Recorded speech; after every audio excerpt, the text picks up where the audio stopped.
So it's not secret for, I guess, any of us that the raw material industry and mining technology today is very different from what it was 20 years ago. And it definitely will be different in 20 years from now. And of course, it will require a different skill set that it needed 20 years ago. So today, on this panel discussion, we will have a conversation about what skills we as a raw material sector will need in future and how that will affect our industry. So on the panel of experts today is Izabela Kowalewska, master student of Wrocław University of Science and Technology in Poland. Ekaterina Laakso, associate professor at Lappeenranta University of Technology, Finland, and Roshan Kadanthode, vice president of Metso Outotec Training Academy in Finland. Hello.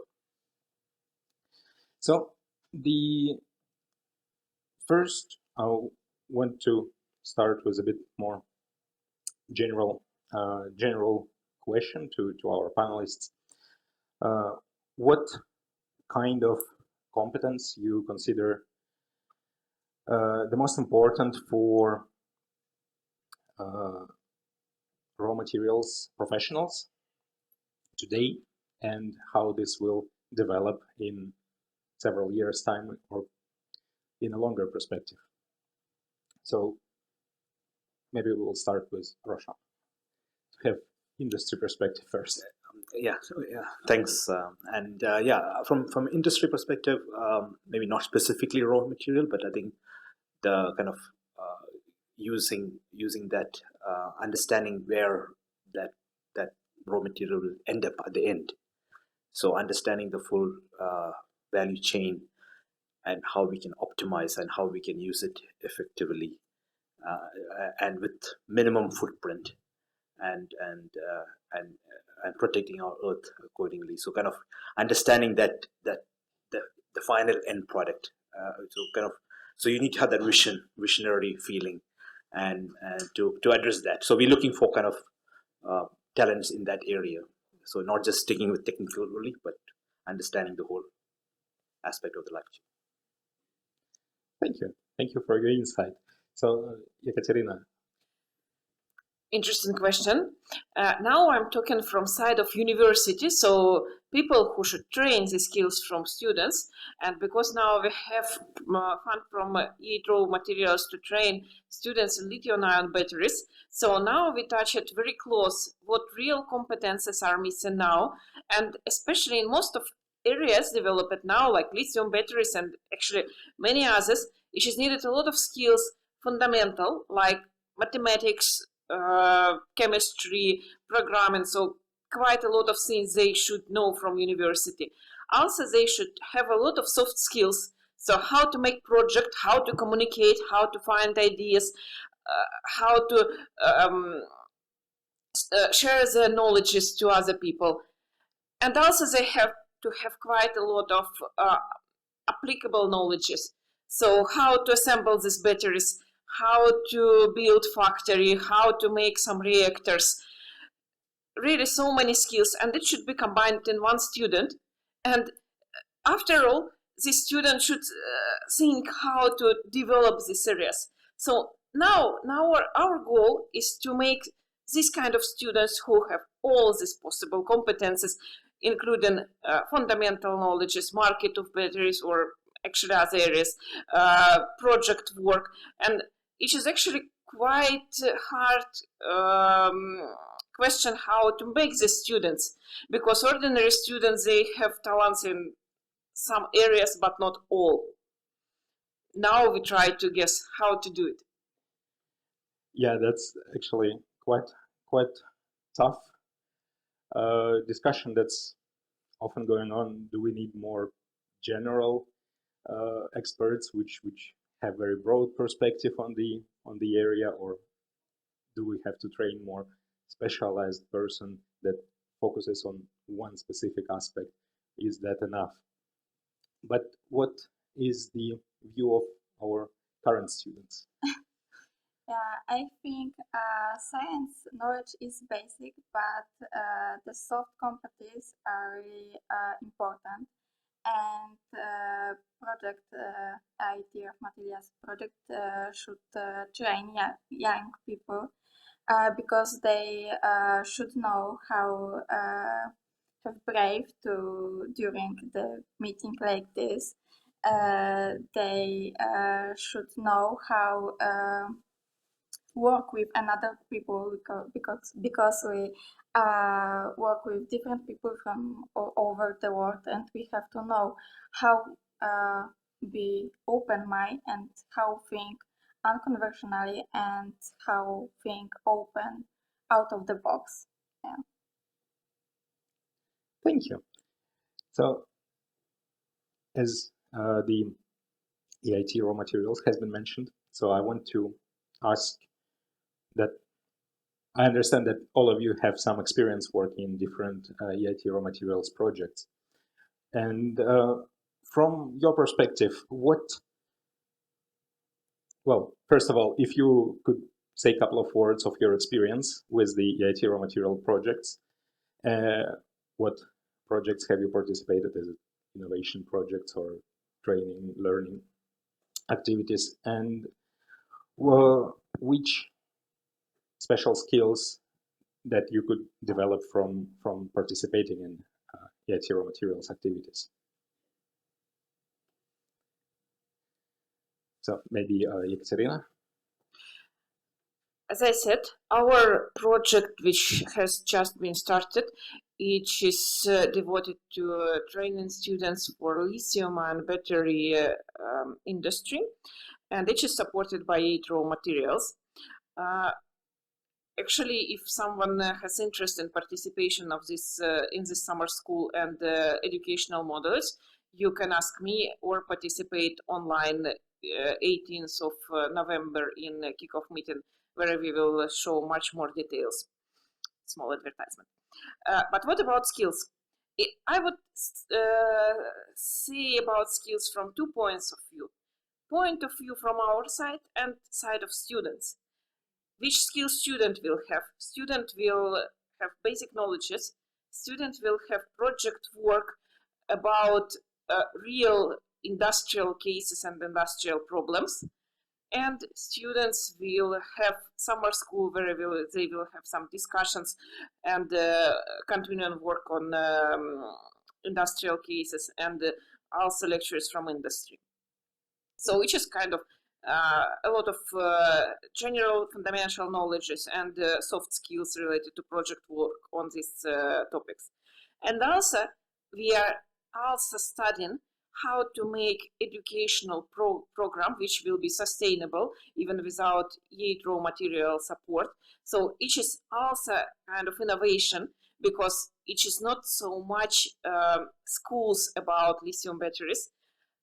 So we know, now we are trying to find really good cases in education. We communicate with professors, trying to gather all needed knowledges for this program. And of course, we are organizing this school, which is quite a lot of things to do. So I would suggest that it is really two parties who have quite a lot of outcome after this project. Thank you. And Izabela, you are participating in the one of the EIT raw materials projects. It was mentioned BrineRIS project. So could you say a couple of words about that? Yes, of course. I think the BrineRIS project I'm employed in teach me and another student a lot of because we can attend in different meeting like this or another, and we can spend time with really great people who show us high competence. They share with us knowledge, so it's really important. And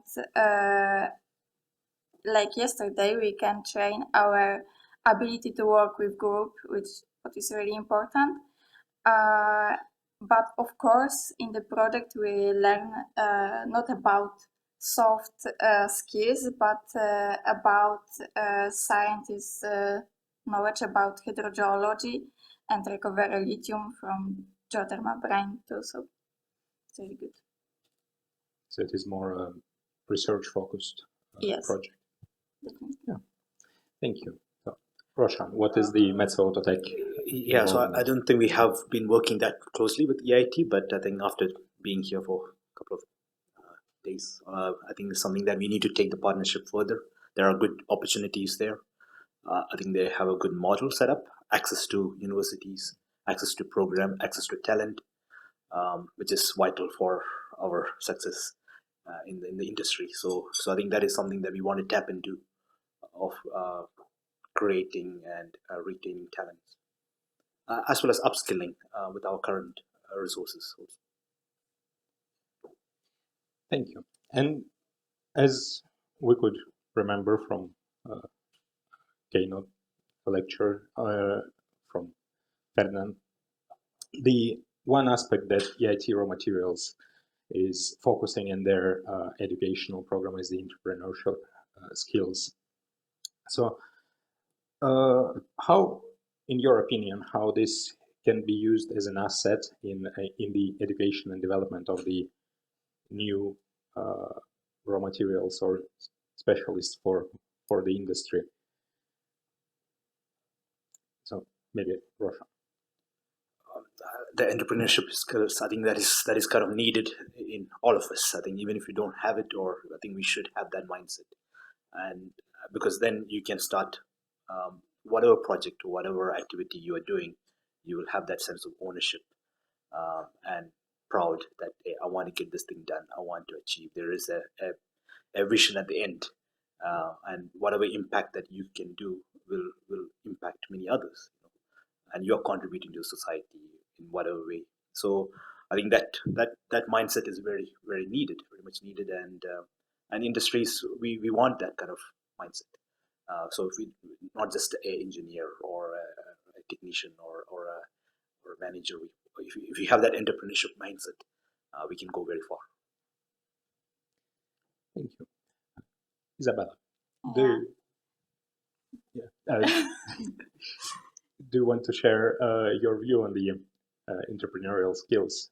Yes, I think entrepreneurship is really important, and again, the BrineRIS teach us about this, because we learn minimize risk, and this is important for us, because especially in our project, we have to find a place rich in lithium, and we can't choose the first better place. We analyze data, we think consequently, we ask questions, and then we can choose the best option. So I think entrepreneurship is important not only in the project like this, but in another project too, business project, or in our normal life too. So it's really important. In our project, we have, of course, main goal to help EIT Raw Materials with this innovation and innovation for industry. So direct things that we are working with students, giving them real industrial cases, and in a case of success, these students can use these cases for their innovation, and we are going to help students to apply for EIT Raw Materials funds and actually some other innovation companies. It is direct goal. So in this case, we will have direct innovation after our educational models. Indirect goal, that students working with some real industrial cases, communicating with industry, and also receiving fundamental knowledges, they will have some kind of understanding how does it work, how can be applied in real industry, and they will work for another industries and other companies, and in the future they will of course provide quite a lot of impact for European development of battery research. Or maybe they will work for universities and they will work from another side for fundamental science. So anyway, it will affect, of course, maybe not so fast like direct impact, but anyway, it will help for producing specialists in this area. Yeah, maybe there will be more startups created in the area, more workplaces. We hope that at least one startup will be created every year. We will try to help students as much as possible to develop their projects. That's actually a very ambitious goal. We're trying. And as we are talking about our future professionals today, I hope you all agree that we also have to ensure that the knowledge that is accumulated by the industry, by the active entrepreneurs, that this has to be also transferred to the younger generation. And what would be your view on the methods and activities that could support this transfer of knowledge, that creating this sharing, in a way, ecosystem? So, Roshan. I think there's two approaches there also. Yes, transfer is needed to the young generation, but again, the older generation also need to be upskilled because the world is evolving. So there is both angles going on at the moment. So we need, I think, a community experts need to be created. So these kind of programs helps. Partnership with universities helps. With institutes helps in exploring their opportunities. I think industries also need to be open, need to be accessible by the universities and special projects where the young generation can come in and get their hands dirty. Really have that feeling, not just theoretical side, but actually have that practical experience. So I think this is something that as Metso Outotec we are opening up our labs, our research centers, and access to our sites, our customer sites also, where we can work and learn with experienced resources. Vice versa also, we are, like I said earlier, that we are converting few of our meteorologists into data scientists, and that is totally, instead of doing lab work, now they're sitting in front of a computer just analyzing data, and that's a shift change happening. So. Thank you. Ekaterina, from the university side, how's that? I'm working in universities for quite many years, and it was all the time problem how to connect education with real industry. In all universities, all countries where I was working, it was the same problem because companies, they don't want to spread any information from inside, which is property. They cannot share this information. University would like to share information, but universities have absolutely no idea which kind of specialists really are needed for industry. And this is problem. It was problem, it is problem, and it will be problem. And I think that universities and industries, they have to try to work together as much as possible. So companies, they should say what they really need now and what they are going to need in future if they know. And universities should try to follow these ideas and provide some solutions how to improve students in university for these things in industry.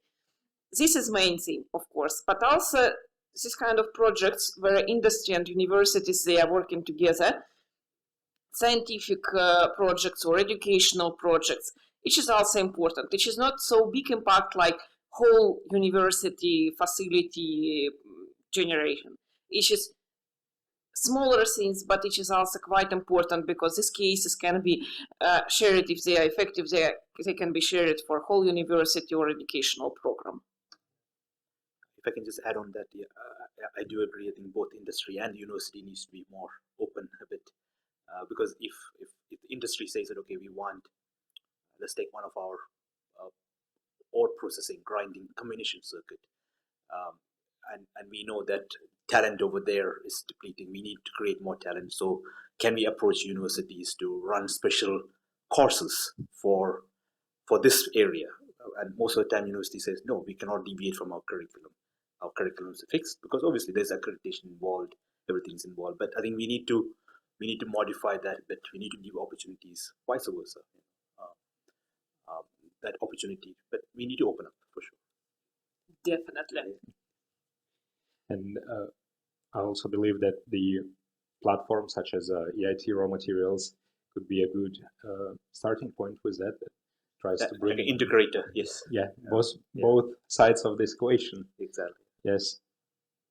Izabela, do you have your perspective on? Yes, from my side, I can say that communication is extremely important, but the most important thing is learning by doing. And I learn a lot of things during the project because I can attend in every meeting and every workshop like this. And as I say, I meet a lot of people who show high competence, and I learn from them. So I think the meeting like this can help another young people learn a lot of things, but we should let them do things even if they will make a mistake. It's very important. I think it's the only way to learn something, to teach something the young generation. Thank you.